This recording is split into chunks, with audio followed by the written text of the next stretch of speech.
Hi, everybody, and welcome back to Canadian Tire Motorsport Park for the Pirelli World Challenge Grand Prix of Canadian Tire Motorsport Park, part of the amazing Victoria Day Speedfest weekend at this legendary facility. Greg Kramer, along with Calvin Fish and Pilar Lastra, will be with us down in pit lane here as we bring you coverage of this third round of the GTS and GTSA championships for the Pirelli World Challenge Series. And kind of interesting what we've been watching here, Cal. Let's get right into some Pirelli storylines as we're going to have the start command in just a few minutes. I think we have to start with back to basics. Yeah, I think wet qualifying session really threw the cat amongst the pigeons this morning, and dry track, so totally different setup as needed. But our pole setter, good to see Ian James back on form, coming off a 6-win season last year. Second in the points, been a quiet start to their year, but we expected them to be quick in the conditions this morning, and they were. So James doing a little bonding right now, perhaps. How about our championship battle? We've got those combatants right near the front. This is going to be good. Yeah, well, Lawson Aschenbach leads the sprint standings right now, coming off a championship year again last year. Multiple championships in Pirelli World Challenge for Lawson. But James Safronis has given him an awfully hard time. Although he sits third in the sprint standings, he's leading overall, and he sits on the front row. So Lawson will certainly have his eye on him, and he certainly had his eye on Ian James a lot last year. Those guys went head-to-head on a lot of occasions. And the 74 Ranch is hunting. They're doing a great job with those Mercedes AMG GT4 machines, logging out row 3. Gar Robinson pipping his elder statesman teammate, Shane Lewis, the veteran, to the 5th place position on the grid, and Shane lines up 6th, so they're showing form this weekend. And Gar's first trip here to Canadian Tire Motorsports Park, that's a tremendous performance by that young man. And he said, in the past I was scared of Road Atlanta. He said, after driving this racetrack, I'm not scared of Road Atlanta anymore. Well, and the thing is, not only is it his first visit here, and he qualifies it in 5th, out-qualifying his vastly more experienced teammate, he does it the first time visiting this track in the wet. Yeah. I mean, that's something. Well, he's used to driving those Trans Am cars where you like to slip and slide them around a little bit. So I think with a GT4 machine, it's more disciplined approach in the dry. So I think he reveled in those conditions. But he was quick yesterday. They were 3rd and 4th in the dry yesterday. So even though they're sitting on the 3rd row in wet conditions, they showed impressive pace in the last practice session yesterday where they ran 3rd and 4th. You talked a little bit about the cat amongst the pigeons. That would be Jade Buford, too, I would think, because he has shown tremendous speed this weekend. But we've seen in the race where the car's fast and then fades a little bit. Yeah, and home racetrack for that Multimatic group who obviously developed that GT4 Mustang. Jade swept both races here last year in GT4 competition. He's won here before in other GT classes, so he loves this racetrack. He really seems to shine here, and I think he was disappointed with the qualifying performance. Couldn't really find the grip he was looking for, but he still lines up 4th with a lot of pace in the dry. He's going to be trying to go to the front as well. So that front 6 looks really strong, and then right behind them you got Mike Kendall, who leads the AM division, lining up 7th on the grid. That was a great qualifying run. Joining him on that 4th row is Mark Clennon, who always goes fast here. I talked to Mark after qualifying, and he went, I just love this place. I feel good here, even in the wet. His McLaren gets around here well, and he's excited about this one. He thinks that Premier Copier McLaren could really be onto something here.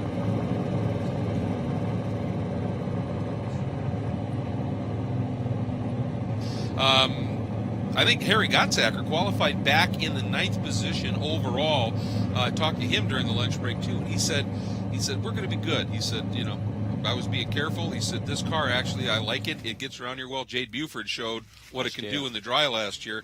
I think Harry's going to be somebody fun to watch. But I wanted to call attention to again Tony Gaples. You've talked about it, Cal, a couple of times already this year. He really has taken this seriously this year, that fitness program, and it seems to be translating into his driving skills. Yeah, he really is. Lines up in a nice 10th position on the grid, but as you said, he's very dedicated. He's lost, I think, 25 pounds since the start of this year, and 35 to 40 pounds since the middle of last year. So he's been on a program, and he's showing pace in qualifying. He's always such a great racer. Yes. He always makes positions up in the race, and now to see him qualifying up towards the sharp end, he should have a good day. He's 10th overall, but 3rd in AM. That's a great run for him. 4th in AM. I think this is delightful too. Preston Calvert, the Calvert Dynamics, Panoz making the switch to that team, and they had a spin early in that qualifying session. Didn't let it bother him. Came back and popped it right up into the top 5. Well, that's a testimony to mental strength. When you have a spin on your outlap in the wet conditions here at Canadian Tire Motorsports Park, that can make you come back to pit lane and want to find your mummy. You know what I mean? And he went back out and laid down a nice lap, so that was pretty cool. And Ori Fandani, who was here with the FAF Motorsports team and the Porsche Cayman Club Sport MR, a lot of local track knowledge here, along with FAF, put that to great use, qualifying 5th in the AM category. 23 cars total. We have 2 formation laps. These guys haven't seen this track since it was wet this morning. They wanted to give them ample time.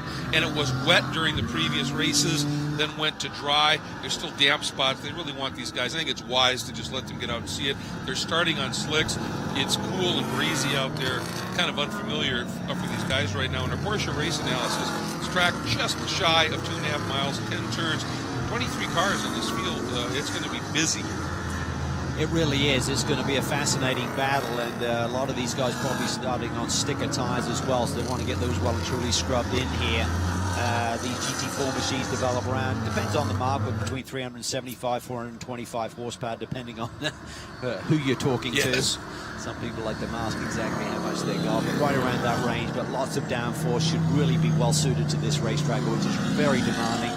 Very high-speed corners around this place. It really gets your attention, sorts the men from the boys, and there are high consequences if you make a mistake at this racetrack. Well, 2 other cars I wanted to talk about here, both coming from JCR Racing, Jeff Courtney Racing. Jeff himself in the 99 had an off in that qualifying. Said it was coming through turn 2. Said, I got out of 2 fine. Went to the throttle a little too aggressively and it snapped around. And keep in mind, the Maserati's the only cars in the field without ABS or traction control. And Fred Roberts, who was 3rd fast in the first practice session yesterday, 4th quick in the second one, there in the 89. Local driver here. Surprised me, though. He said, I don't have a lot of laps here. He said, I've done a lot of racing, obviously, in Canada, but never driven a lot here.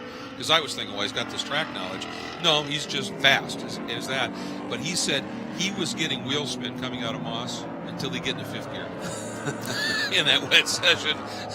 He said, so it was a handful. So after running top 3, top 4 overall in the 2 practice sessions, is back at 19th. And he went, if it's dry this afternoon for this race, he said, this car's got something. This thing's a weapon here. We can make something happen here. And Courtney with that crash back in 18th. You can see him there in the number 99, the 2 cars together.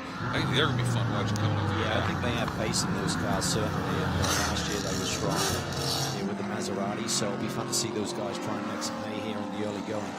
Yeah, Fred said, we have some decisions to make, though, about ABS and the like. He said, one of the Audis, he said, went by me, ran wide, off in the grass, and he said, you can see the electronics. That car was able to continue, came back on, and I never got back around him while he was off the track. He said, because I'm just on sideways on the pavement. He said, we have to do a little thinking here, but boy, in the dry, those things fly.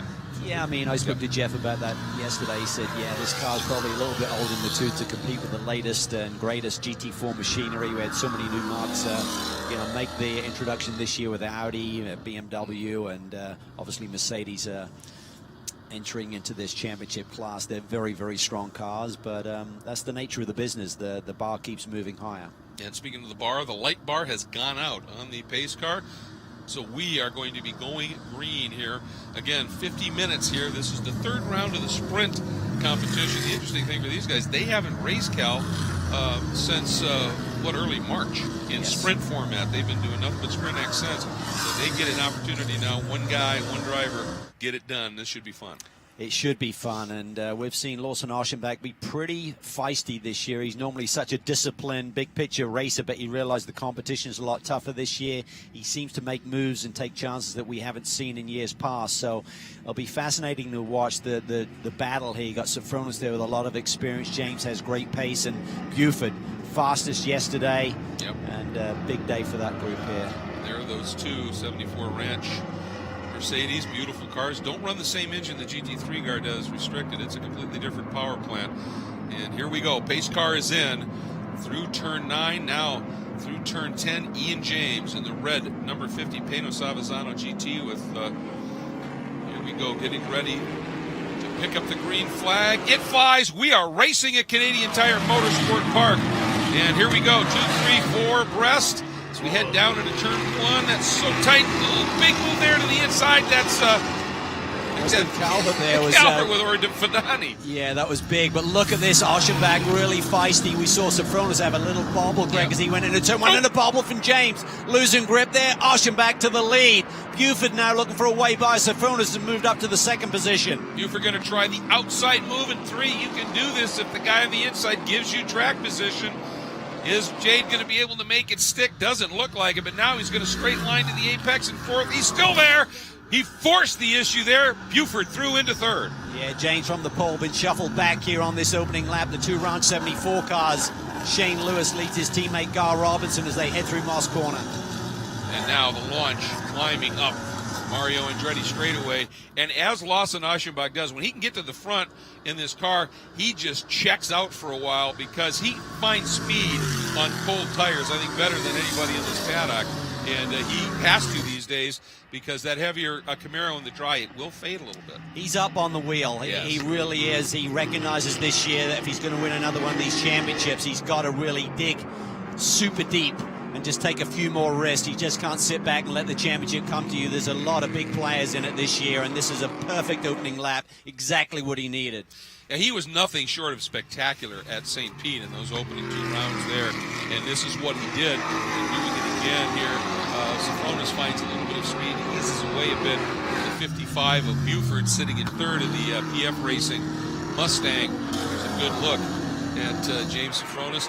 Remarkable year last year, one of the most experienced competitors with a great history in Rally World Challenge, but up until last year hadn't won a championship. He won races, got 2 in the GTA category last year, but they looked as a team, and this GT4 platform, they really liked what they saw, so he and George Kurtz talked, he'd been running in it, and they said, let's get the Audi, we think that's the way to go.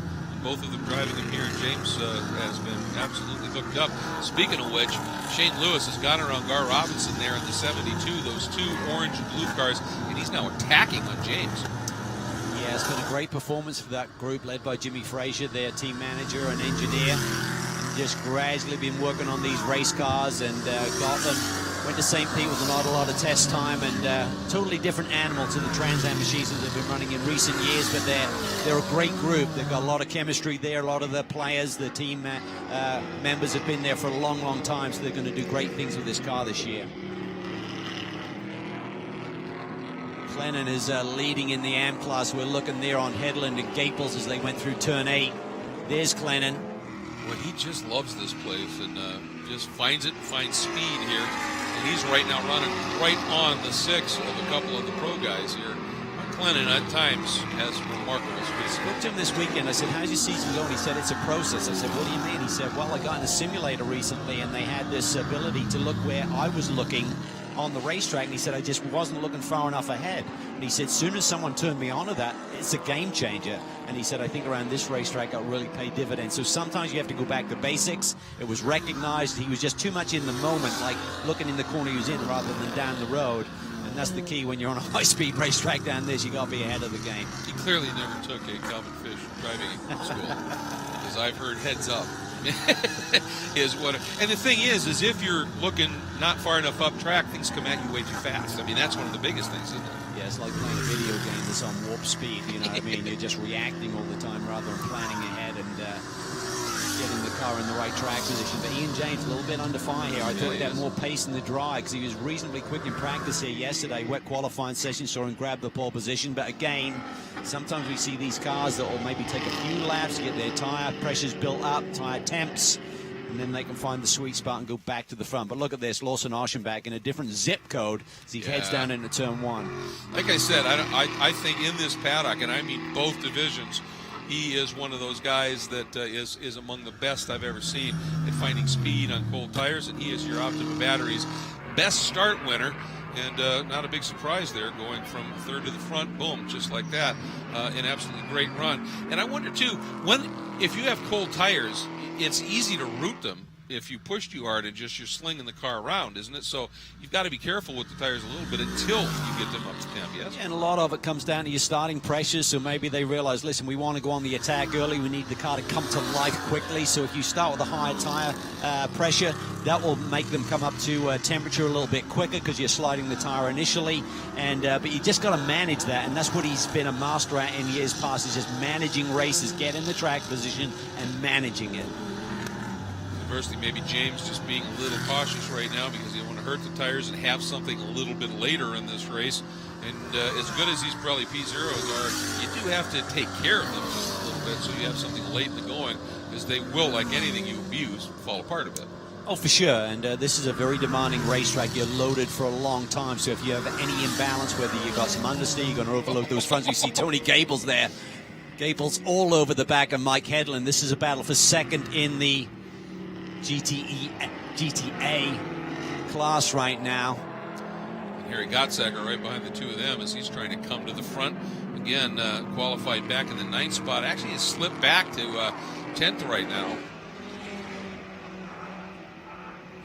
And all of these guys had a couple of practice sessions. There was no promoted day, test day on Thursday, so 2 practice sessions yesterday. Not a ton of track time, but it was dry, similar conditions, so they should have a pretty good feel for what the car setup should be like. If anything, just a little bit cooler. Cooler, greener racetrack with a lot of rain, obviously, over the last 24 hours. You see the gap back behind Gottsacker there in that prototypical looking Sin R1 GT4 machine. There comes Vinny Allegretta, who was really spectacular at the opening 2 races at St. Pete. A little bit farther back right now, but putting on a good show.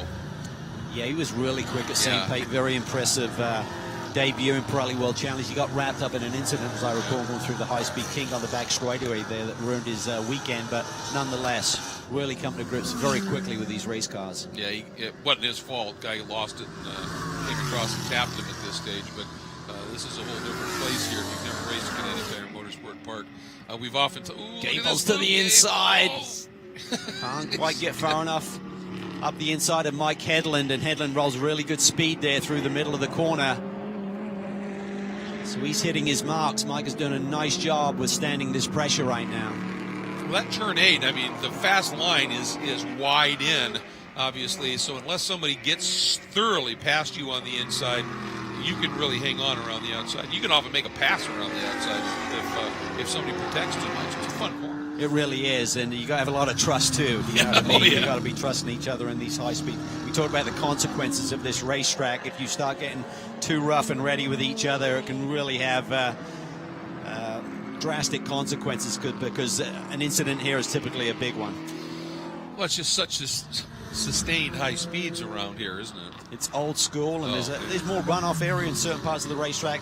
Down into the exit of Moss, obviously there's a lot of asphalt out there, certainly through turns 1 and 2, but nonetheless, it's a racetrack that will get your attention. Right now, Lawson Aschenbach, as you said it, in a different zip code, his best lap of 123.8. Next best lap is low 125. So I mean, he really is clicking him right now. Yeah, that's an impressive margin to have over the rest of this very competitive field. Surprised that Buford isn't showing a bit more pace. We'll have to wait a few more laps and see if that car comes to him a little bit. As we mentioned, he's so strong around this racetrack with numerous victories over the years. There's Mark Clennon literally wringing the neck of that McLaren through the final couple of corners. A great part of the racetrack, the rhythm through there is perfect. Just coming through turn 9, just gives you enough time to set up for turn 10, get back over to the left side of the road, and then you start the roller coaster ride. He dropped back a little bit after being right on the back of Lewis and Robinson for a while. Now he has dropped off, and it's by a little bit. I mean, some 6 seconds or so. So I wonder if he didn't have just a little moment out there, and it just cost him dearly. Still in front of the Headland-Gaples-Gottsacker battle right there, but he's definitely lost touch up front. The key is going to be Harry Gottsacker here, just making a nice clean move. Looks like his car's a lot stronger than Tony, but finding a way by that Camaro is not going to be easy.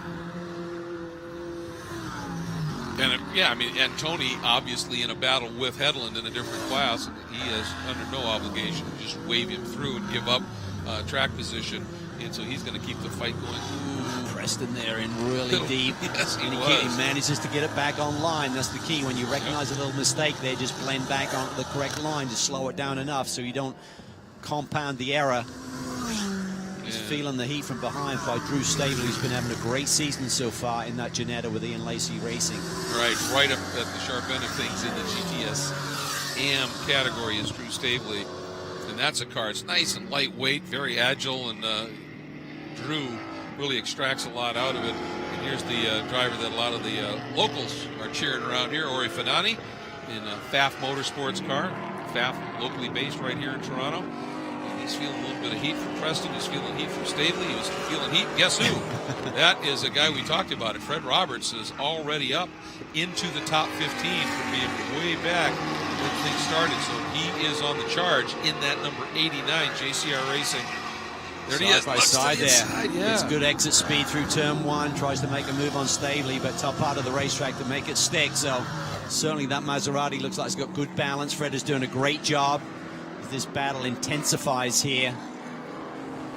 Fedani knows this racetrack very well. Talking to that group earlier in the year, they said this is the only racetrack he really knows. His father is one of the partners in the ownership group here, the Canadian Tire Motorsports Park. So I'm sure he's had a fair few laps here at this racetrack and shown great pace this weekend. He hasn't been racing all that long. I mean, he basically started with the FAF team, the dealership, which is, I think you said, the biggest in North America for Porsche. Yes.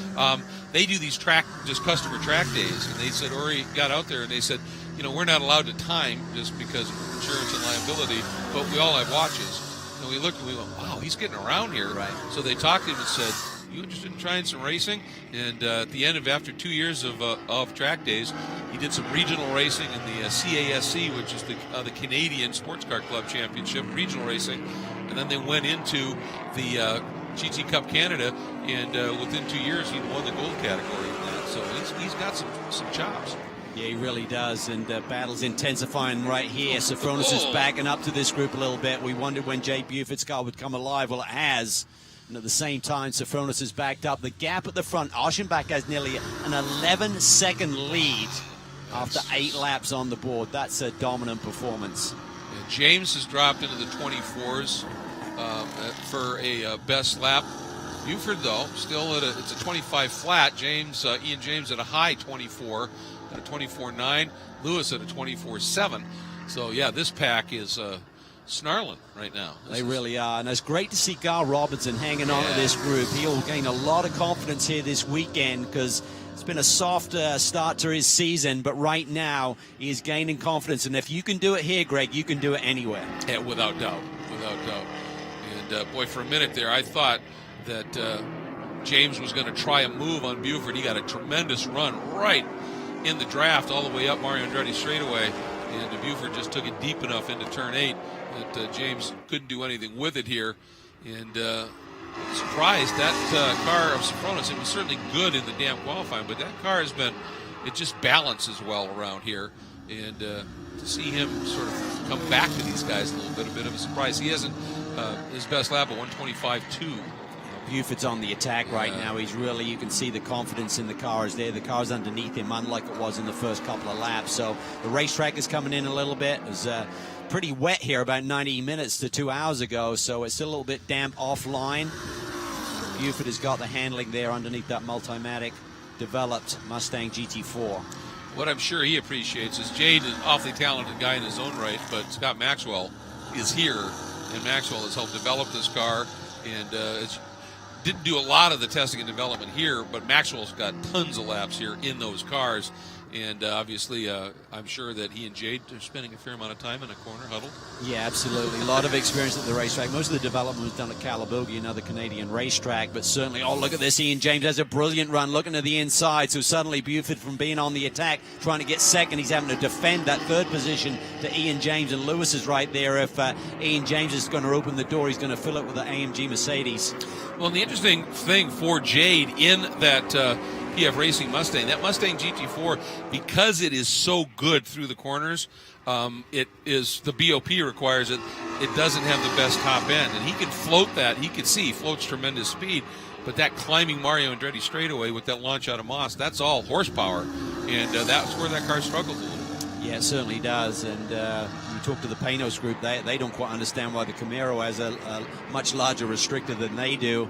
So they sometimes say, oh, we don't quite have the straightaway speed that we'd like to see with that Panoz number 50 currently running in the 4th position, 3rd in this pack, that red car. And then the 274 Ranch entries. Oh, Buford, boy, he was thinking about going down the inside, I think, of Sofronis, and Sofronis sensed it and moved right to the middle of the track. And you do that before the guy behind you commits, that's fine. If you do it in reaction, that's a block. James right now, and I'm talking about James Sofronis, is protecting beautifully here. He really is, and he's got so much experience. As Ian James now gets a tremendous run up to Mario Andretti straight away, but Buford's going to have the inside line, and it's going to be last of the late breakers to get to the apex for turn 8. Side by side, James just can't get alongside there, and a little wiggle there when he tries to turn in late. Gar Robinson just really working these guys over. He's going to be gaining in confidence by the lap right there, sitting in the 6th position. Last of the cars we're looking at on screen. A little bit of a slide by Gar there through turn 9, so it tells you he is really pushing it. The one thing, these are GT4 homologated cars, so they're part of that FIA homologation program, but these cars are nowhere near as aero-driven as their GT3 big brothers, essentially. So these cars will move a little bit more, and in many ways, these cars, there's a bit more driving going on sometimes. There is. They're moving a little bit more. They're not quite as sensitive to following closely behind because they're not so dependent on the downforce. But as you can see, they got little winglets and splitters and everything else working to keep the grip there. So it's not a freebie. It's not like you're just going to have the same amount of grip when you're running in close proximity like that. So you got to factor that in. What a great dice we're seeing. Everyone keeping it clean right now and being very patient. This is just a great scrap. By the way, in the AM category, it's still Clennon over Hedlund. The margin, though, only 2.2 seconds. Gottsacker has gone between Hedlund and Gaples in that battle. So a little bit of a reprieve right now for Hedlund. And again, James pops to the outside. And Jade just, as we were talking about Sofronis protecting nicely, Jade doing the exact same thing. Yeah, and he's got the template there now. He knows that Ian James does not have enough straightaway speed to clear him, so he's just going to sit it there and make him try and go the long way around, which seems like James doesn't have the grip to be able to do that. Sofronis just doing a really nice job here. Another big day. I mean, coming off a season where he had 11 victories exactly. Last year with the various categories that he ran in, the different divisions.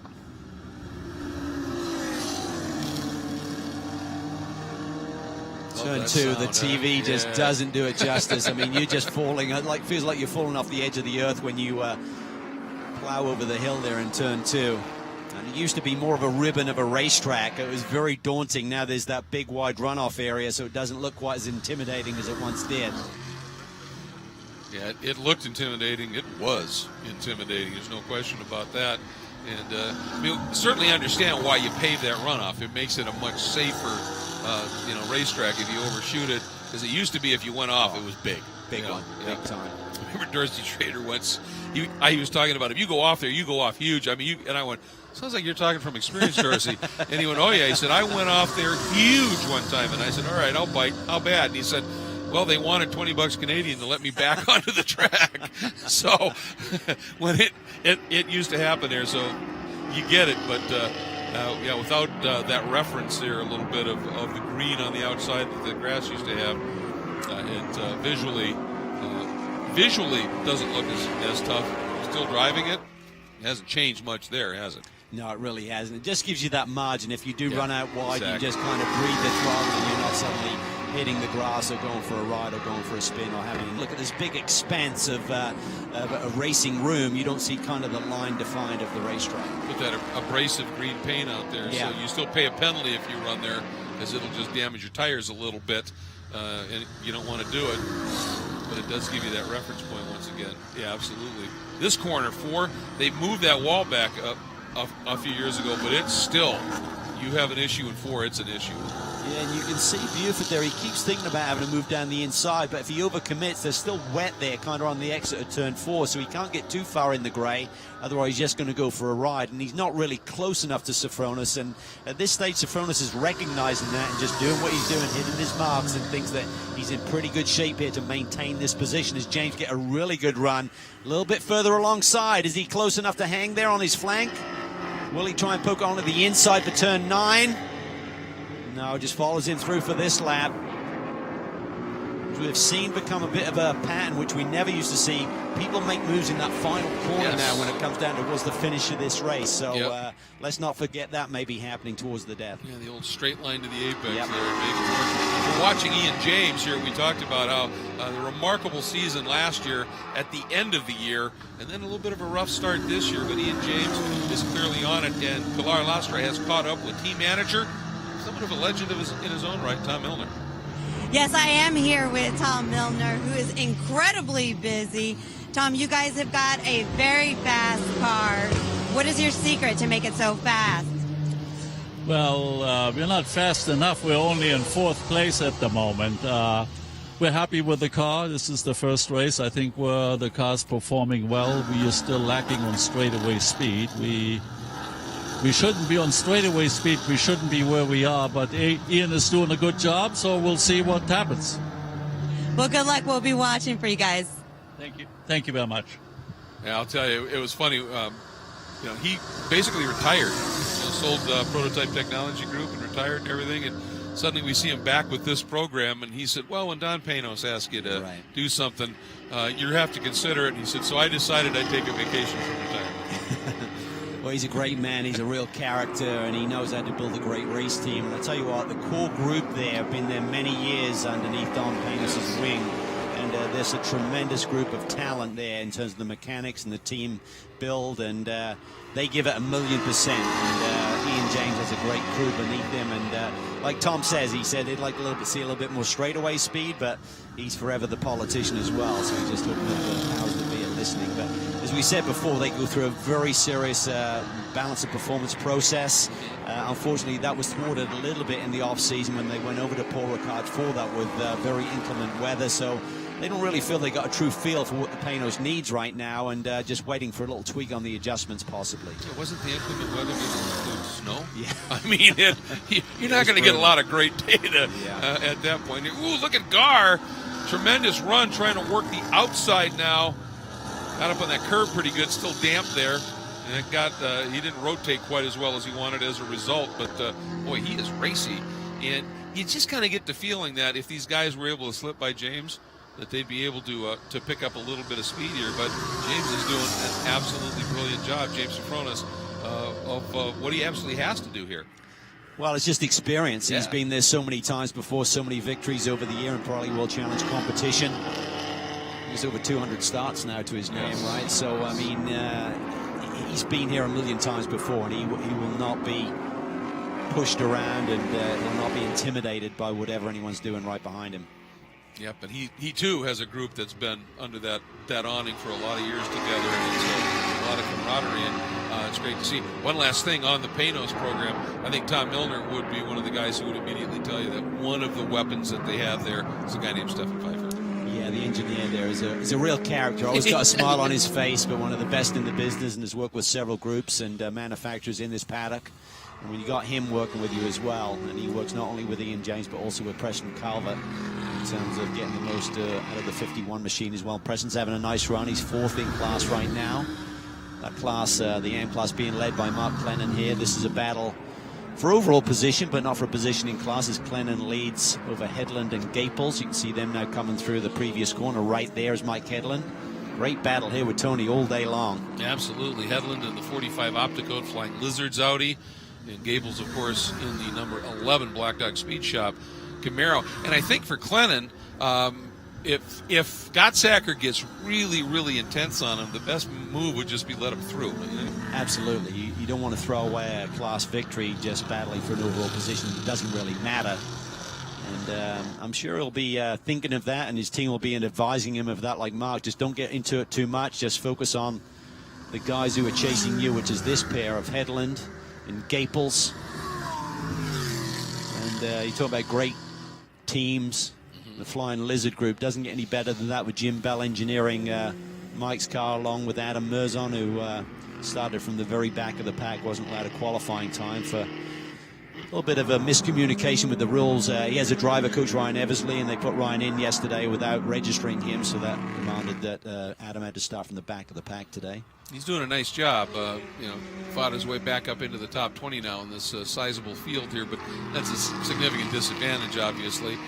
And they're dealing with it beautifully and just putting the head down and going after it here. And right as Tony closed up a little bit on the back of Hedlund, Hedlund found a little bit of speed, uncorked a personal best lap, and suddenly has himself about 5 car lengths clear to Tony. Yeah, and Mike's really becoming a bit of a veteran of GT competition. Ran in the World Endurance Championship a little bit last year, and he actually posted a picture on Twitter this morning. He said, are we in Canada or are we in Fuji? Looking at the fog and the rain and the nasty conditions that everyone had to experience this morning in qualifying. Up through Moss, as we are at halfway, essentially, Cal, just past the halfway point. That means everyone scores points, and now everyone, if they got that on their mind in terms of a championship charge, they'll start to get a little bit more aggressive at this point. See, this battle not going away at all. 5-car battle for second. And you know that every one of those guys wants to be on the podium here today. This is fierce here. Ooh, Buford looks to the inside. That could have so easily been a tap at an absolutely horrific place to do it. And he recognized it, I think, and checked up, but he wants by now. He really did. That was a pretty committed move there to the inside, and you're right, if there'd have been contact at that point, even with the extra runoff room in turn 2, that would have had dire consequences. Well, you look at it, the runoff in 2 is farther down the corner, and if it happens there, there's still not much if you go straight off at that stage. So I think Jade recognized that and said, okay, here we go once again. A little bit of a gap now for the 74 Hunting Ranch machines from Robinson Racing. Great to see so many different manufacturers. Isn't it? Top 5, all different cars. We've got the Camaro GT4 leading the Audi, from the Mustang, from the Panoz, from the AMG Mercedes. Again, James up into 8. That Panoz is just dancing. I'm waiting for, at some point, somebody, that move that you talked about, Kel, to just say, gotta go. This is like a 10-round boxing match, and we're Sure about round is. 6 or 7 right now, and as someone's going to make a bit of a blow here in a moment, I think. Watching Jade Buford, he's so fast in that practice session, not quite where he wanted to be in the wet, still a decent run, and Pilar has found the crew chief from PF Racing.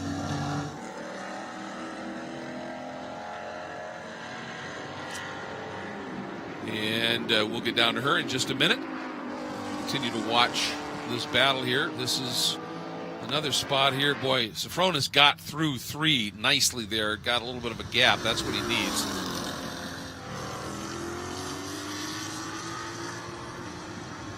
Oh, those Mercedes look strong. Yeah, they do. Ian James has to protect a little bit in the Moss. Interesting dynamic between Gar Robinson, tail gunner in this pack right now, but is very experienced and mentor to him, teammate Shane Lewis right in front of him. I think Gar, if it was someone else, he'd probably be attacking a little bit harder, and I'd like to see the 2 positions reversed, actually, and see if Gar would go on the attack, as Ian James a little bit further alongside. He has got on the flank of Buford as side by side as they head towards turn 9. Ian James pushing hard, but now Buford's going to have the inside for the next corner. Can Shane Lewis set this up and get a run on both of them coming off the final turn? Oh, little tap there.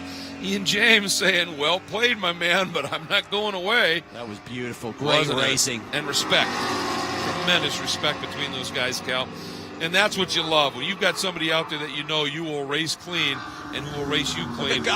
He looks to the inside of his teammate. I think he's starting to lose patience a little bit. He feels he's got a little bit more pace maybe to show if he can get ahead of his teammate and start putting the attack on that Panoz and maybe the Mustang as well. And that little bit of side-by-side through 3 corners has allowed James Safronis to open up a little bit of breathing room here back to Buford. And as things settle just a little bit, let's try and get back down to Pilar once again with the PF Racing team. Yeah, guys, so I am here with Buford's crew chief, Carl Willen. Carl, there's been a couple times that you guys could have overtaken a vehicle, but talk to me about the patience. You know, right now it's just a waiting game. We're running around in a group of 5 cars. They're all running very similar lap times in the 125s. So obviously Aschenbach is running away, but we've got some time here left in the race to just be patient and, see how it plays out. No point getting too crazy too early. Thanks, Carl. Well, and that's, you've got to have that kind of a game plan, obviously. And it's one of those sort of dichotomies in racing sometimes. It's all about fast speeds, everything, and there's that patience thing. But at a certain point, you got to just kind of pull a pin, too, don't you? Yep. And I think Jade has been close to that on a couple of occasions when he thought there was possible opening in the armor on James Sofronis in that Audi. But right now with the attack that he had to defend from Ian James has allowed Sofronis to gap these guys a little bit. And then you'd have to think, well, maybe Sofronis has a bit more pace if he's not being compromising with his race line in defending. So, but up front, what a day for Aschenbach. Just controlled this race from the get-go. Yeah. That lead has been up to about 12 seconds. I think it's now sitting at just under 11. So he's probably encountering traffic a little bit, which is he's just picking his way through. But big championship day, leading the championship, sweeping the rounds at St. Petersburg, looking for 3 in a row. And Sofronis is going to be coming up here on the number 40 of Pesek. And keep in mind, he had a little bit of an off in the qualifying run, did some damage to the back end of that car, of that Mustang that they're coming up on here, the number 40. And I'm not sure maybe that car is spot on. You'd think he'd be a little bit farther up the order at this stage. But we'll see here now what's going to happen in that traffic. And obviously this battle, these 5 cars duking it out, looking in, looking out, has helped Aschenbach. It hasn't. I mean, he's at great pace, but he also he's played the game perfectly too. Yeah, his car came alive. He made the moves early. Little bold by James in turn 2 gave him the lead, and he just took off as everyone else settled in. So he had a lot of confidence in that Camaro. And as you said, these guys battling it out probably compromised their lap times a little bit. See James again looking to put the pressure on Buford. You'd really think that traffic could play a factor here, and maybe a little switch up in the positions in this top 5. Well, and the one thing about traffic, when you catch the guy and you end up running his speed through a corner, if your strong suit is corner speed and not straight line speed, and you have to run his speed in the corner, that can make you a sitting duck to the guys behind you sometimes. So you've got to, sometimes you give up just a little bit to catch him in the right spot, don't you? Absolutely. It's a game of chess. You've got to be thinking ahead, looking ahead, and just trying to time everything to perfection. Sometimes you're just going to catch it wrong, and it's just the nature of the business of racing. You hope that there's a seesaw effect where the other guys get it taken away again. But Sofronis has a lot of experience. He's got to try and think about this carefully, about where he tries to make a move on Pesek. And great corner workers here. You saw that blue flying well before they got up here to 8. And boy, I'll tell you what, Pesek, not a lot. You can't hit the disappear button there, but this now he does. Nice job. Just fades over, lets these guys through. I think Sofronis maybe lost a car length or 2. Pesek did a really nice job there in a difficult part of the racetrack to disappear. He pretty much did it as effectively as he could. You see Gar Robertson has dropped a little bit here from this pack, so he had a little moment somewhere, lost time in traffic as well. Yeah, you just catch traffic, or maybe just he was being really aggressive and the car just slid a little bit. Doesn't take much when you're running this close together to lose that precious momentum. And keep in mind, those Mercedes, they, some of these cars that, run their GT3 Big Brother's engine just a little bit more restricted. Those Mercedes have a very different power plant in it than the Mercedes-AMG GT3 machines. Still a pretty potent V8, but it's a twin turbo, only 4-liter displacement. Makes a nice howl when it's up on the pipe, doesn't it? Yeah, it really does. And looking at the fast lap times today, obviously Aschenbach is in a different league, but Lewis and Robinson, they've got some good lap times underneath them. They could lock down 2nd and 3rd right now, so with a little bit of a gap, that stops you from running at the pace of your competitor. You can actually lay down a fast lap as James still on the attack. They're closer to Sofronis as well, the pair of them. James is liking what he's seeing in his rear view mirror. James Sofronis seeing those cars go side by side. And I think Jade, when he comes down the middle, turns into 8, having seen Ian James work the outside of him there. He kind of likes having Sofronis right there because James can't necessarily complete that move. He may have to just check up just a little bit, and that's that chess game. It's not just speed and timing, it's placement. It is. Looking at Jay Buford's car, though, it doesn't seem to like the transition right now. I'm not sure if that's just the track and the grip that's offering him right now. That final transition from 9 to 10 when you set up for that front straightaway. Front end looks a little bit lazy there, but it's really good through the high-speed stuff. It's good on the brakes. Doesn't quite have the straightaway speed of the Audi, but nonetheless, very, very strong. He got out of 3 pretty solidly there, but James Safronis, let's see, does he look to the inside? James covered it just a little bit. The problem is when you're under attack and you fade to the middle heading down into Moss, if you're carrying just an iota too much speed, then you just go straight off because you get that climb where you can brake really, really late, but if you exceed that, there's not a lot you can do. Boy, James got it up alongside way sooner. That's This as could far be as he's it. been before. What does Jay Buford now have in his armor there to attack? He'll be deep on the brakes there. He likes the braking on that Mustang and takes it in even deeper than Ian James. Ian James again hanging to the inside for turn 9. Can he make it stick? Well, they got traffic coming up in front of them. And that is Kurtz and the number 40 of Pesic, but Kurtz and I think the 24 of Gannett, they've gone by Pesic. Yep. So there they go. So they're going to have to be dealing with those guys. And again, that side-by-side gives Safronis almost a second margin here. Yeah, Buford really struggles to get the car transitioned and change the direction for that final corner, and that hurts his exit speed a little bit in comparison to both the Panoz and the 2 Mercedes right behind him. And that has allowed, both those Mercedes you were talking about, Gar Robinson right back on the 6 of Lewis right now.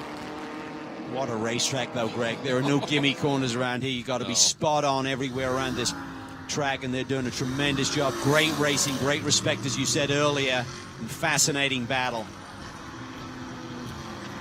I'll tell you what, you talked about it. When you podium at this track, you've done it the old-fashioned way. The game says you have earned it. And I'll tell you, a guy who's really impressive here. Lewis looks good, but Gar Robinson is just impressive, and Polaris caught up with their crew chief. Jim Frazier, team manager. Jim, you guys are running 5th and 6th. That's pretty fantastic. What is your strategy for the rest of the race? We're going to hang on to the 2nd, 3rd, 4th place cars and just hope something happens. We're going as hard as we can, but we're really happy where we're at. Well, First year car. Congratulations. Thanks so much, Jim. So much. And thank you, Pilar. But a big moment there for Buford. Floated, as you talked about, the transition. And now here comes James along the inside. And is Gar taking a look at Lewis? Well, he was. He was, but that little bobble there by Buford that was getting wide through turn 9 really made it hard to transition and set up for turn 10. James timed it perfectly, and Ian James is now up to the 3rd position, a podium spot right now. Now we see, I think that's Kurtz off really wide there, making room for Safronis. You knew George wasn't going to hold James up. No. At all. Since they run out of the same Global Motorsports Group camp. George, of course, in the CrowdStrike Audi, the GTSA champion in a big runaway last year, made the transition to this car. He said, it's different. He said, it's got great potential. I just haven't tapped it yet. But great to have him back. Great to have that CrowdStrike support. Just an amazing company that George has founded that really plays as well into the racing game with all the data and the like. People are talking about you get terabytes of data these days. You can't carry that on a flash drive. You got to have it in the cloud. You better have some pretty good cybersecurity, and that's what CrowdStrike does on a military government level. You know it's pretty solid. Yeah, George is performing on and off the racetrack, coming off that championship win last year, and his business is going from strength to strength. So great to have him in our paddock, and had a brilliant year running the McLaren last year. And just adjusting to this Audi, has had a troublesome start to the year, and talking to his driver coach and Sprint ex-partner, Colin Brown, very experienced young driver. He just says he'll get it, he'll get the confidence back, and we'll be back to our winning form. I was going to ask you, with what we've been seeing with Jade's car, obviously, the transition, but that moment when it just wouldn't quite turn in and the like, and he's a little wide there as well. Is that maybe he's had to push so hard because of the straight line deficit that he just takes more out of those tires? Well, I think whenever you have an imbalance in a race car and you just keep driving on it, so if the car's understeering, it won't turn, you just keep driving on those front tires, they're going to get worse and worse. So that balance typically will get exaggerated as the run goes on. And if that's what he is experienced, and then when you do that hard transition, when you're asking the car to change direction very quickly and transition through a high-speed set of corners like the final two are, that's where he seems to be struggling right now. So maybe they just missed on the setup a little bit, maybe tire pressures or whatever the case may be. They just don't seem to be real sharp in that critical area of the track. And once Ian James got through, he is starting to close on the other James Safronis here. Up the barbecue grills for dinner tonight. The fans, that is. Well, it's a little brisk out there, yeah. The barbecue grills and the fires. There's a lot of campers here. And this nice little battle here continues with Preston Calvert. And he's got Vinny Allegretta behind him. And you can tell the difference there. The pink nose on that PF Racing Mustang is Vinny. And that's an overall battle. But certainly Preston Calvert running in the AM category, Vinny a pro, but right behind Vinny Allegretta is Corey Fidani, and he sits 6th right now in the AM category. And you know Corey at his home track, I'm sure, like to crack that top 5, so he's not giving up. No, he's having a great run. And it's nice to have a few races under your belt and then come to a racetrack that you literally know like the back of your hand. It's a nice comfort factor to have if you can ever get comfortable at this racetrack. And we had mentioned there was a guy to watch here coming up through the back, and boy, has he done the job. Look who's 9th right now, 2nd in AM, Fred Roberts in that Maserati. Wow. Just a storming drive through the field right now. Impressive stuff. And you got to give him a shout here. As we said, doesn't have a lot of experience, even though he's from this area, doesn't have a lot of experience on this track. But he said, if it's dry, that car that I'm driving has something. And he had a look there for a moment at his teammate in the black Maserati. And, of course, Roberts in the white and green machine that's in the 9th spot right now has been impressive. And he's got time. I mean, he's still trying to look at what the margin is here. He's only about 5 seconds off of Clennon right now. What a story that would be. Talk about a stealth move. Oh, yeah. Came out of nowhere, and suddenly looking at the timing and scoring, he's up to 2nd. We anticipated it, but boy, oh boy, what a run for Fred Roberts. And you see his team owner there, the 99 of Courtney. They did a nice job. There's Fred. They did a nice job in the back of Courtney's car. They were after it with a sledgehammer, getting that thing ready to go, and they got it looking pretty pristine and able to hold the replacement bumper on the car. But here's Fred, and again, he is right now, as we watch him come through here, he's trimmed it again. It was almost 5 seconds from Roberts to Harry Gottsacker, who's only a half second back at Clennon. In that lap alone, Cal, he took almost a 1.5 seconds off of those guys. Yeah, this is a brilliant performance. There's only 7.5 minutes or so on the board, so time is running out a little bit for Fred, but he's got the momentum, he's got the rhythm, he's hitting his marks, and this is fun. This is fun time when a driver's in the zone like this. Ooh, look at this here, the battle for 2nd overall. Ian James alongside James Safronis. Naturally, they're going to make it tough on us. Wow, that was awesome. James Safronis didn't want to give Ian the lane up the outside, but Ian forced the issue, and that just meant that he was a little bit late. You can't turn in from that edge of the racetrack. Safronis really on edge there, hunting for a grip in the final moments of this race. 7 minutes to go, and this is big, particularly in terms of points. James needs them, and in terms of Ian James Safronis running at the front, and they're watching Lawson Aschenbach up front. This is absolutely stellar stuff, and that's allowing Buford to actually come back at these guys. Yeah, this is great stuff. And Safronis, this is big. He can't afford to drop any more points, so Aschenbach's going to gain on him here a little bit. And Aschenbach already leads the sprint standings, although Safronis leads the overall, which is a combination of the Sprint X and the sprint races so far this championship. Yeah, Ian James makes the move, ducks to the inside for turn 4. Can't make it, Steve. Just trying to rattle James Safronis right now. Safronis offline a little bit. James trying to set him up for the inside of Moss, and he goes to the inside. Oh, that was a pretty significant tap. Knocks Safronis a bit cattywampus, and that's going to let Buford get a run and come up, and here comes Shane Lewis as well. Not sure if there's any damage to the right front of James Safronis' aero there as he took that little bump. Ian James set it up perfectly.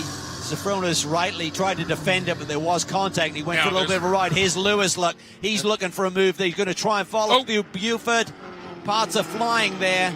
Was that the inner fender out of Sophronius' car? I'm not sure. It was the side. Something Okay. came off the side of the car. You'll see it right here. Yep. I think it's just sort of that aqueduct where the number plate was. Yep. Definitely a hit. He won't be happy about that, but either way, he's just got to dig deep here and just try and bring it home. Top 5 is okay. He cannot afford to fall out at this stage of the game, so late moves here for those final podium spots. And Ian James now, 10 seconds adrift. Aschenbach, just brilliant, and you run the risk. Let's watch this a little. It looked like James had it down the inside, didn't it? It really did, and I'll tell you what, you know, Sophronius just got a little bit wide through forward. James just set him up perfectly, tucked to the inside, and he had the car halfway alongside, so I'll call that a racing incident. You got to go racing here in the final moments of a race, and Ian James was trying to play it clean, and James didn't want to give it to him, and hence the contact. Obviously, that will be reviewed, and we'll let the stewards make their decision on it. But, boy, some compelling racing. And now the question is James Sophronius going to be able to hold off Gar Robinson, who has been very quick at times and drops back a little bit. I think that's more traffic-related as they work through here. But he's got opportunity to maybe do something here late in the going as they come up on the back of another driver that's great to have running with us here this weekend. You see that number 138, that's the Policaro Motorsports entry of Andrew Danilou, and right there. And James gets through, and it's going to bottle Gar up just a little bit, Cal, as we're coming up 4 minutes to go. Yeah, hard to disappear in that part of the racetrack for Danilou, so finally Gar Robinson makes the move. Probably lost about a car length there in that little exchange, so that takes the pressure off of James Sophronius momentarily at least, who still holds down the 5th position. And I think we're going to see a superb battle here for that final podium spot. Certainly we're watching Gar Robinson working on Sophronius for 5th, and it's close, but up front of those two, Lewis is all over Buford for 3rd as well. There it is. So we've got 2 great battles involving 74 Hunting Ranch cars. Yeah, they're having a great day. Just really, Jimmy Frazier, who last spoke to, just a great experience crew. Look at this.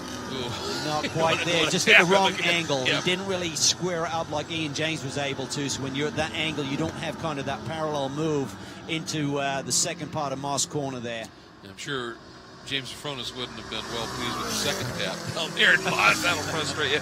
And by the way, I need to apologize. It's now 74 Ranch Resort. It used to be back when George, Gar's dad, was running Trans Am. It was 74 Hunting Ranch, and I seem to have locked into that again. So 74 Ranch Resort Mercedes. 20-odd years since George ran here in Trans Am competition, so and Gar's a real chip off the old block. If you see father and son together, you know Exactly. where they came from. All right. Coming up on 2.5 minutes to go. Gar continues to attack on James Sophronius. And again, just up front of these guys, looking at the numbers here, Lewis all over Buford. He's even closer as they head down into turn number 2. Tell you what, there's a great battle going on for the AM class lead. Clennon continues to lead as he's done for most of this race, but Roberts is getting super close. They're separated by Gottsacker there, so that could be a bit of a problem for Fred Roberts to get around both cars for the lead. And keep in mind, folks, Fred Roberts is doing this in one of only 2 cars in the class, and they happen to be from the same team that do not have ABS or traction control. This is all driver right It now. is, and it's all flow, it's all rhythm. He just found the sweet spot in the setup, in his driving, and just been laying down laps one after another. But right now, he could get put out of that rhythm by Gottsacker here. He's trying to put the attack on the car in front of him, which is Clennon, the leader in class. But he's got to get around Harry Gottsacker first. When he looks at it here, and just to clarify something here, folks, you might be thinking, well, this isn't a pass. Gottsacker's running in a different class. Why doesn't he let him get through? And it's because the pros get points on their overall finish, including the AMs. And so for Harry Gottsacker, he's not going to let him go at all. He wants every point he can get. Yeah, no, it's very important. And we're now hearing that the stewards are going to ask Ian James to give the position back to Sophronius. The problem with that is he's 3 cars back. So James runs in 2nd, Sophronius 5th. So I like that call. If they deemed that he got the position by making a bump and run, if you're running one behind the other again, that's easy to do. But when there's several position changes, for James to give the position back to Sophronius, he's got to drop back 3 positions. Yeah, that's a tough one to figure out here, and we'll see how that plays. By the way, you just saw, obviously, Robinson able to sneak around, Roberts sneaking around Harry Gottsacker. Now, that will put him about 1.1 seconds adrift to Clennon. There's Mark as we are on our final lap, and Clennon right now in that orange and blue McLaren has that green and white and black Maserati closing and running very quickly. That's going to be fascinating. These battles are going to be furious. And look at that. James did it. He dropped back. Wow. So that is true sportsmanship there. He had to give up a ton of positions, but now he can go back on the attack with just a few moments to go in this race. Oh, watch this. Lawson Aschenbach coming to the line. Managing it. Oh, beautiful drive. Look at the clock. Yes, wow. He had to slow down, He otherwise did, he's going to didn't have to do another lap. Yep, he exactly slowed down. Here comes, in second place, it's Jade Buford.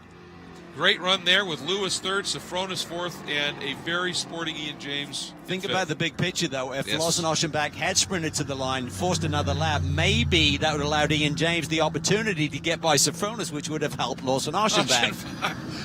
But, well, yeah. You got to be fast on your feet to think of that one if you're a team Absolutely. looking for a victory. And look at this. This is the battle for the win in AM. Roberts closing. He's got to run, and there's a ways to it. Not quite enough.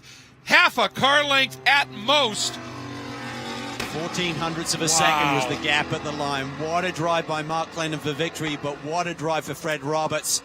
Brilliant stuff by those two guys. I think that may, and if it's not, I apologize, but that may be Mark Clennon's first win. He's been close, he's podium, but his first win in Pirelli World Challenge competition, and it was a tremendous drive. But without doubt, drive of this race, Fred Roberts. Just to remind you folks, started in the 19th spot. Oh, as we see, that's the number 10. And that is one of the Pesic races. That's J.R. Pesic, or Junior Pesic as they call him. Vinny Allegretta having a move there at the end of the race. Oh, no. He had a good run, though. Yeah, a little bit of body damage there. And there's a quick turnaround with everything getting delayed here. And they're first up tomorrow, not literally, but the first of the Pirelli World Challenge races tomorrow is GTS. So a little bit of work for these crews tonight to get these cars turned around to be ready for action. We may have a look at this. So what happened here? There's Vinny. Uh-oh. Oh, Preston. And that was the move you were talking about. That goes straight to the apex at 10. And Preston got there. Vinny turned in. I don't think Vinny saw him coming. But wow, what a story here. And again, just great battles throughout on this race. Clennon, a first-time win. Roberts, phenomenal drive. He'll certainly get the Hard Charger Award. But for Lawson Aschenbach, I'm right, aren't I? That's 3 straight sprint wins? Yeah. For Lawson, to start the year. Just phenomenal. And it helps him in the overall standings as well. We'll close that gap to James Safronis. So perfect day for him. He was on the attack. He looked confident. And as you would expect, managing it to the second for the 50 minutes to run out just before he crosses the line. The boy's good. He is that, and I'll tell you, like I've said before, I don't know of anybody that's better on finding speed on cold, gripless tires than Lawson Aschenbach is. You got to think sometime in his life he did some ice racing. It's that simple. He really is something. He ticks all the boxes. He's a total pro. He knows how to manage races, win championships time after time. And that doesn't come by luck. You can maybe luck in an occasional championship, but when you win them as regularly as he does and consistently performing at the top of his game. And as the earplugs come out, Pilar is ready. Lawson, congratulations. Hugging your crew. This is amazing. What a great race. How were you able to keep them off you? Well, it really came down to the first lap. I knew the track was going to be pretty green after all the rain. And so we, I don't want to say we gambled on the setup, but we made it quite a significant change before the race, thinking that the track would be a little bit worse than yesterday. So it worked out, and I got to thank Neil, my engineer, for that, because frankly I didn't really believe that much. So no, I'm just kidding. But all honesty, I got to say thanks to everybody at Black Dog Speed Shop. The Chevrolet Camaro has been fast all year. Week in and week out, these guys give me a great car. And fortunately, this GT4R seems to really like Canada. So it's fun to do this, a Chevrolet car at Ron Fellows' track. It means a lot to all of us to come up here, especially with all the fans. So, yeah, just thanks to all our partners. Thanks to Chevrolet. Thanks to Forge Line. Thanks to everybody that's helped us this weekend. It's good to be back on top. Incredible race. It was that, and I mean, well controlled right from the off. And as you said, I mean, he did everything he needed to do, knew what he had at the end, was able to back off it just a little bit, and just play this one to perfection. And certainly a big step for him again in terms of points. Yeah, big step, and there's a good opportunity for him to cut and pace tomorrow, and he'll start from the pole with that fast lap, which sets the grid for tomorrow. Ian James there had a good lap. Just trying to look at it, looks like Ian may be on the front row with him. Mercedes looks strong too, so going to be a fascinating battle, but the guys have got, the other teams have to do their homework tonight and tweak on their race cars if they're going to cut into that advantage that Lawson has here this weekend. Boy, they sure do, and a huge story today. 7th overall, winning in AM. Look at the congratulations there. Mark Clennon is with Pilar. Living the American dream. Mark, you are so excited. Your wife is so excited. Everybody's so excited. Walk us through this race for you. Sure. Basically, I started off in a certain position, and I was able to maintain that position by not making any mistakes. And it takes a tremendous amount of focus, and it's a high-speed track, so any mistake you make can be pretty dangerous. And it was just hit my marks, hit my marks, hit my marks. Great crew, great engineer, my coach, Stu Hayner, Jackson Stewart, unbelievable. Jackson, thank you. You hung in with me, buddy. I know you didn't think I could do it, but here we are. Congratulations on a great race. He's such a character, just absolutely loves what he does. You know, and he keeps coming back year after year. He loves the series, and he keeps coming back. And to see him get this win, it was absolutely fantastic to watch that drive. And you got to love it. And when you got a guy named Stu Hayner coaching you, he is one of the best that's ever been. And I think Stu has probably passed more cars in his career. I've announced races where Trans Am races back with huge fields where Hayner has passed 40 cars during the course of a race when he's had to start at the back, and that's great coaching. And again, just want to give a shout out to Fred Roberts in that drive today, Cal. Just spectacular. Yeah, great performances by a bunch of guys, including the leading two there in GTA. So congratulations, Mark, and having that calmness of Stu Hayner on the radio doesn't hurt, I'm sure, in terms of bringing it home when Fred was putting the pressure on there at the end. No question about it. So, by the way, I want to remind everybody you can follow all the news of the Pirelli World Challenge downloading the new Fan app. Go to the Apple App Store or Google Play App Store, search for the Pirelli World Challenge Fan app, and start getting in deep. You can also follow along on many other social media platforms. Facebook, just search for PWC Championship. On Twitter, search for @WC Racing. And on Instagram, it's hashtag Pirelli World Challenge, or Pirelli WC, or hashtag Pirelli World Challenge. For all things Pirelli World Challenge, go online to the series website, world-challenge.com. And we also want to remind everybody about our coverage tomorrow. It is a great day of racing for the Pirelli World Challenge. We will start off in the morning with the next round of the GTS Championship, and the coverage on our web stream scheduled to start about 9:50 a.m. And then we will have the 4th round of the GTS Championship. I'm sorry, I've got those numbers just a little bit wrong. I need to confirm that. But one thing I do want to get right for you is this year we are available on Sirius XM. So if you can't get to watching the live stream, if you have a radio, turn it to channel 383. If you have an app, turn it to channel 983 and watch the coverage. And once again, the GTS race, round 4 of the championship, will be on the air about 9:45 tomorrow morning. That's Eastern time. And for the GT race, we'll be on the air about 3:45 in the afternoon. We look forward to having you with us there. For Pilar and for Calvin, I'm Greg Creamer. Thank you so much for joining us. Have a great night tonight. Whatever you do, do it safely. And join us tomorrow morning.